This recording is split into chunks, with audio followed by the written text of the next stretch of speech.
journal des sports présenté par Youssouf Bodian, bonjour. Bonjour Babacar. Les championnats d'Afrique d'athlétisme au Niger, la délégation sénégalaise quitte Dakar aujourd'hui. Elle est composée de 20 athlètes, 10 juniors U20 et 10 seniors, des athlètes sélectionnés à l'issue des championnats nationaux qui se sont déroulés le week-end dernier à Dakar.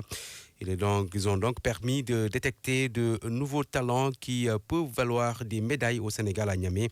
Le DTN Pape Sering Dien, joint par Papa Lagui. Chaque ligue a eu à mener plus de 10 compétitions, entre 10 et 15. Et à l'issue de ces compétitions, ils ont eu à organiser leurs championnats régionaux.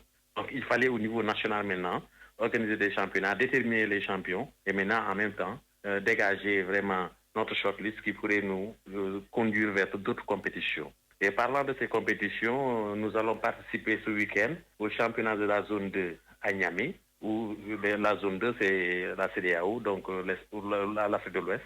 Et il s'agira maintenant d'utiliser cette compétition comme tremplin afin de préparer les Jeux africains. Aussi bien sur le plan organisationnel que sur le plan des performances. Donc sur le plan organisationnel, on a vu des plateaux enrichis, on a vu une meilleure organisation et donc c'est à saluer parce que ça donne plus d'attrait, ça donne plus envie vraiment de regarder la discipline. Ensuite de cela, nous avons enregistré des performances de valeur, des performances qui pourront vraiment nous permettre d'espérer sous peu reprendre vraiment la place qu'on avait au niveau ouest africain, au niveau africain en général, voire compte mondial.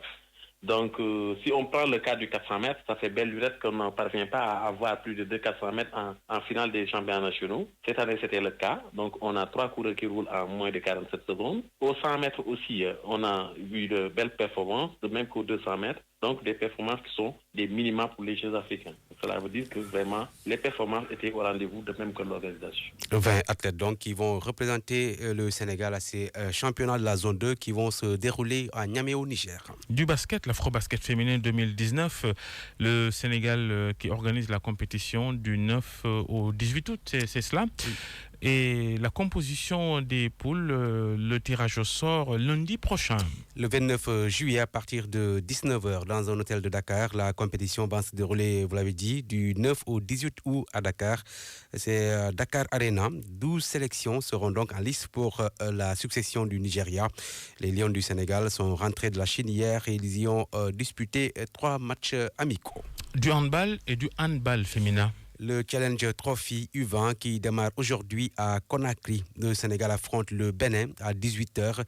Cameroun-Madagascar à 20h. Le vainqueur de ce tournoi se qualifie pour la CAN U20 prévue en septembre et le mondial donc qui est prévu. Le mondial IHF Trophy, donc un des vainqueurs donc va représenter l'Afrique dans cette compétition. Du football, le mercato et Idrissa Gana Gueye, qui est très proche du Paris Saint-Germain. Selon plusieurs médias spécialisés, le club parisien et Everton auraient trouvé un accord. L'offre de 32 millions d'euros formulée par Leonardo a convaincu le conseil d'administration des Toffees qui s'est réuni hier.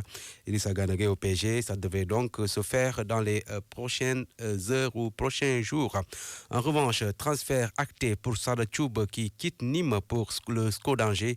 L'attaquant international sénégalais de 24 ans a signé un contrat de 4 ans avec le club de Ligue 1 française. Et puis Papi Djilo Bodji qui quitte la France pour la Turquie. Le défenseur sénégalais de 30 ans, libre de tout contrat, s'engage avec Gaziachir Gaziantep promu en D1 turc cette saison. Le journal des sports de Youssouf Bodian.